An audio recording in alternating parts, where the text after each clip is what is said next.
നോക്കാം. സൺകുണിർ ഇപ്പം കുളിക്കാണ്. ഒന്ന് കുളിച്ചിട്ടുണ്ട്. എൻ്റെ മെയിൽ നമുക്ക് കുളിച്ചായിരുന്നു. ഇപ്പോൾ കണ്ടോ, മെയിലിപ്പോൾ ഞാൻ എടുക്കാൻ പറ്റും. മെയിൽ കുളിച്ചിട്ട് അങ്ങനെ നിൽക്കുകയാണ്. ഫീമെയിൽ ഇതാ കുളിക്കുകയാണ്. ഉച്ചയ്ക്ക് അങ്ങനെ ഞാൻ അവിടെ നോക്കാൻ വേണ്ടി വന്നത്. വന്ന് ദേഹത്തൊക്കെ വരഞ്ഞ് പിടിച്ചിട്ട് കയറി അവർ. എന്നിട്ട് വെള്ളം എടുത്ത് ഞാൻ വെച്ചത് ഒന്ന് മെയിൽ കണ്ട് കുളിച്ച് ഒന്ന് കുട്ടപ്പന നിൽക്കുകയാണ്. ഫീമെയിൽ ഒന്ന് കുളിക്കാൻ വേണ്ടിയിട്ടാണ്. ജസ്റ്റ് ഒരു ചെയ്യാമെന്ന് വിചാരിച്ച് ഞാൻ അവർ കുളിച്ച. പക്ഷെ മെയിൽ കുളിച്ചത് ഞാൻ എടുത്തില്ല. മെയിൽ കുളിച്ചിട്ട് വീണ്ടും അതിൽ പോവാണ്. വീണ്ടും എൻ്റെ മെയിൽ കുളിച്ചിട്ട് വീണ്ടും ഇങ്ങോട്ട് കയറിപ്പോകേണ്ട പ്ലാനാണ് കുളിക്കാൻ വേണ്ടിയിട്ട്. മെയിൽ നന്നായിട്ട് കുളിച്ച ശേഷം ഫീമെയിൽ നോക്കാം. ഫീമെയിൽ ലൈറ്റ് വെള്ളം എടുത്ത് ദേഹത്തൊക്കെ ഒഴിക്കുക കൊണ്ടുവന്നിട്ട് രണ്ടുപേരും കുളിച്ചു റെഡിയായി. മെയിൽ നല്ല വൃത്തിയായി കുളിച്ചുണ്ട്.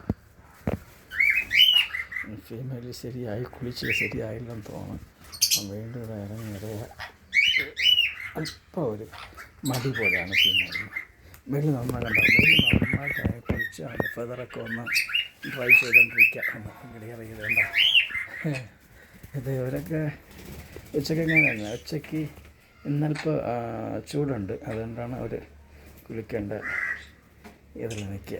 നോക്കണം. എന്താ ഫീമെയിലും കുളിക്കുകയാണ്. കണ്ട ഫീമെയിൽ കുളിച്ചുകൊണ്ടിരിക്കുകയാണ്. പക്ഷേ മെയിൽ നന്നായിട്ട് അകത്തിറങ്ങിയിട്ടാണ് കുളിച്ചത്. മെയിൽ അടുത്ത് വന്നിരിക്കുകയാണ്. അത് കഴിക്കാൻ വേണ്ടി വരുന്നതാണ്. എന്തെങ്കിലുമൊക്കെ നമ്മൾ അവരെടുത്താലും എന്തെങ്കിലുമൊക്കെ നമുക്ക് കൈ കൊണ്ട് അവരെ ഫീഡ് ചെയ്യണം. അപ്പോഴന്നെ അവർ നമ്മുടെ അടുത്തുള്ള അറ്റാച്ച്മെൻറ്റ് അങ്ങനെ ഇരിക്കുള്ളൂ. ഒരു ചെറിയ കിളി വരുന്നുണ്ട്. അതൊരു ഒപ്പുലനാണ്.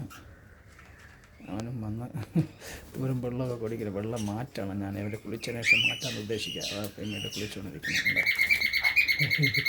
മെയിൽ നന്നായിട്ട് കുളിച്ചിട്ട് വീണ്ടും വരെയാണ് ഫീമെയിൽ കുളിക്കുന്നത്. കണ്ട ഉടനെ ഉണ്ടോ, മെയിൽ വീണ്ടും കുളിക്കുകയാണ്. നോക്കിയുള്ളൂ അങ്ങനെ അവർ കുളിക്കുന്നുണ്ട്. അങ്ങനെ കുളിക്കുള്ളൂ. അതിനെ കണ്ടെന്ന് ചെറിയ ഒരു നമ്മൾ ആഫ്രിക്കൻ ലവേഴ്സ് ഒപ്പന അവനും കുളിക്കണമെന്ന് അവന് തോന്നണം. പക്ഷേ ഞാൻ ഇവിടെ ഒരു കണ്ടതിലൊരിത്, ഈ സൺകുണിർ വന്നിട്ട് ചെറിയ കിളികളെ ഒരിക്കലും അറ്റാക്ക് ചെയ്യില്ല അവർ. അവർ അറ്റാക്ക് ചെയ്യുന്നത് പൈനാപ്പിൾ കുണിയുടെ മറ്റും അറ്റാക്ക് ചെയ്യുള്ളൂ. മറ്റേ ചെറിയ നമ്മളുടെ ആഫ്രിക്കൻ ലവേഴ്സിനെ ഒരിക്കലും അറ്റാക്ക് ചെയ്തിട്ടില്ല. ഇതായിരിക്കും കുളിച്ചായി രണ്ടുപേരും ഇവിടെ കുളിച്ചിട്ടപ്പോൾ ക്ലീനായിട്ട് പോയി ഇരിക്കുക. ഇനി അവർ വരണം. എന്തെങ്കിലും ഒരു സീഡെടുത്ത് കൊടുക്കുക. കുളിച്ച് തീർന്നിട്ടില്ല. എന്താ ഫീമെയിൽ പിന്നെ കുളിക്കുകയാണ്. ഇനി ഇവർ കുളിച്ചതിന് ശേഷം വെള്ളം മാറ്റാവും. വെള്ളം മാറ്റി കൊടുക്കുന്നുണ്ട്. അവർക്കും നമ്മളെപ്പോലെ തന്നെ അവർക്കും ചെറിയ ചൂടുകളൊക്കെ ഉണ്ടാകുമ്പോൾ നല്ല വൃത്തിയായിട്ട് നമ്മളെപ്പോഴും വെള്ളം ബൗളിൽ വെച്ച് കൊടുക്കുമ്പോൾ പിന്നെ ശ്രദ്ധിക്കേണ്ടത്, കുഞ്ഞുങ്ങളൊക്കെ ഉണ്ടെങ്കിൽ ശ്രദ്ധിക്കണം. കാരണം ബൗളിനകത്ത് ഒരു വീഴുന്ന കഴിഞ്ഞാൽ പിന്നെ നമുക്ക് എടുക്കാനും കുഞ്ഞുങ്ങൾക്ക് ഫെതർ വെറ്റായി കഴിഞ്ഞാൽ പിന്നെ അവർക്ക് ഇത് കണ്ടോ ഇങ്ങനെ കുളിക്കുന്നുണ്ടോ. നമ്മളെക്കാളും നല്ല സൂപ്പറായിട്ട് സുന്ദരിயாக കുളിച്ചെടുക്കുക. എന്താ ഫീമെയിലാണ് കുളിക്കുന്നത്. ഞാൻ യാദർശ്യമായിട്ട് ഉച്ചയ്ക്ക് നോക്കാൻ വേണ്ടി വന്നപ്പോൾ ശരി അവർ മെയിൽ ഞാൻ വെള്ളം കയ്യിലെടുത്ത് ഉടനെ തന്നെ മെയിൽ വന്ന് വെള്ളത്തിലങ്ങ് ഇറങ്ങി. സാധാരണ ഞാൻ അകത്ത് വരുമ്പോഴൊരു തോളത്ത് വരും. വന്ന് എന്തെങ്കിലുമൊക്കെ ഞാൻ വേറെ ഇവിടെ ഇരിക്കുന്ന ആഹാരത്തിൽ തന്നെ സൺഫ്ലവർ സീഡ് എടുത്ത് കൊടുക്കും, കഴിക്കും. അങ്ങനെ കഴിക്കാൻ വന്നതാണ്. അപ്പോൾ ഞാനിന്ന് അല്ലെങ്കിൽ നമ്മൾ തോളത്തൊക്കെ ഇരിക്കുമ്പോൾ നമ്മൾ ശ്രദ്ധിച്ചോളണം. കാരണം നമ്മൾ ഗേറ്റ് തുറന്ന് പുറത്തിറങ്ങുമ്പോൾ നമ്മൾ തോളത്തിരുന്ന് ഇവരെ അകത്താക്കിയിട്ട് നമ്മൾ ഗേറ്റ് തുറക്കാവൂ. എൻ്റെ കയ്യിൽ നിന്ന് ഞാനൊന്ന് മിസ്സായി. ഒരു ആഫ്രിക്കൻ ലവേഴ്സ് നല്ല അതും ഒപ്പുലനാണ്. അവന് ഇതിനിടയിൽ കണ്ട ഒരു ആഫ്രിക്കയിൽ തൂങ്ങി കിടക്കുന്നത് കണ്ട വെള്ളത്തിനകത്ത് ഫുള്ളായി ഇറങ്ങി ഫീമെയിൽ. ഇതുപോലെ ഞാൻ പറഞ്ഞു വന്നത് ഒരു ചെറിയൊരു ആഫ്രിക്കൻ ലവേഴ്സുണ്ട്, ഗ്രീൻ ഫെസർ ഒപ്പിലാണ്. അതിന് ഇതുപോലെയാണ്. എൻ്റെ തോളിലൊക്കെ വന്ന് ചെവിയിലൊക്കെ ചൊറിഞ്ഞു വരുമായിരുന്നു. അത്ര ദൂരം പഴകിയതാണ്. പക്ഷേ ചെറിയ വെയിറ്റ് കുറഞ്ഞ സാധനമാണ്. ഞാനും അറിഞ്ഞില്ല തോളിലിരുന്നത്. ഞാൻ ഗേറ്റ് തുറന്ന് പുറത്തിറങ്ങിയതും വെളിയിൽ പറന്നു. പിന്നെ അതിനെ നമുക്ക് കിട്ടിയില്ല.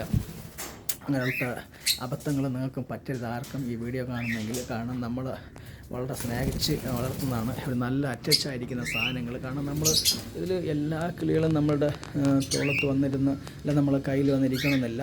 ഒന്ന് രണ്ട് ഇതുപോലെയൊക്കെ നമ്മൾ വളർത്തുന്നത് കണ്ടോ, ഒന്ന് രണ്ടൊക്കെ നമ്മളെ തോളത്തും കയ്യിലൊക്കെ വരും. അങ്ങനെയുള്ള ഇതിലാണ് എൻ്റെ ഒരു ആഫ്രിക്കൻ ലവ് ബേഴ്സ് ഉണ്ടായിരുന്നു. അവൻ ഇതുപോലെ തോളിൽ വന്നിരിക്കും, ചെവിയിലൊക്കെ ചൊറിഞ്ഞിടും, കയ്യിൽ നിന്ന് ഫുഡ് വാങ്ങിച്ച് കഴിക്കുന്ന നല്ല അറ്റാച്ച്മെൻ്റ് ആയിരുന്നു.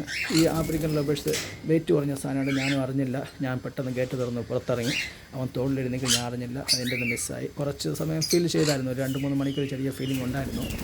പിന്നെ അത് ഞാനങ്ങ് മറന്ന് കളഞ്ഞാൻ.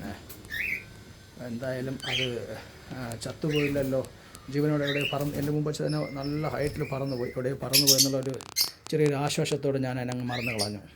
അതുകൊണ്ട് നിങ്ങൾ ആരെങ്കിലും വീഡിയോ കാണുന്നവരുണ്ടെങ്കിൽ ഇതുപോലെ നമ്മൾ വളർത്തുന്ന അരുമ പക്ഷികൾ നമ്മൾ കയ്യിലൊക്കെ വരുമ്പോൾ നമ്മൾ ശ്രദ്ധിച്ച് ആ കൂട്ടിൽ അവരെ വീണ്ടും തിരിച്ചിട്ടിട്ട് നമ്മൾ പുറത്തിറങ്ങുന്നതിന് മുമ്പേ നമ്മൾ ദേഹത്തിൽ നിന്ന് അവർ പുറത്തിറങ്ങിയോ എന്നുള്ളതൊക്കെ നോക്കിയിട്ട് വേണം നമ്മൾ പുറത്തിറങ്ങാൻ. കാരണം കാരണം വെയിൽഡ് ബേഡ്സാണ് അവർ. ഈ വെയിൽഡ് ബേഡ്സ് നമ്മൾ എത്ര ഇതായാലും അല്ലെങ്കിൽ ഫ്രീ ഫ്ലൈറ്റ് നമ്മൾ ചെയ്യണം, എങ്കിലേ അവർ ഇരിക്കുകയുള്ളൂ, ഇല്ലെങ്കിൽ ഇരിക്കില്ല. അതുകൊണ്ട് നിങ്ങൾ ആരെയും കാണുന്നവരുണ്ടെങ്കിൽ അത് ശ്രദ്ധിക്കുക.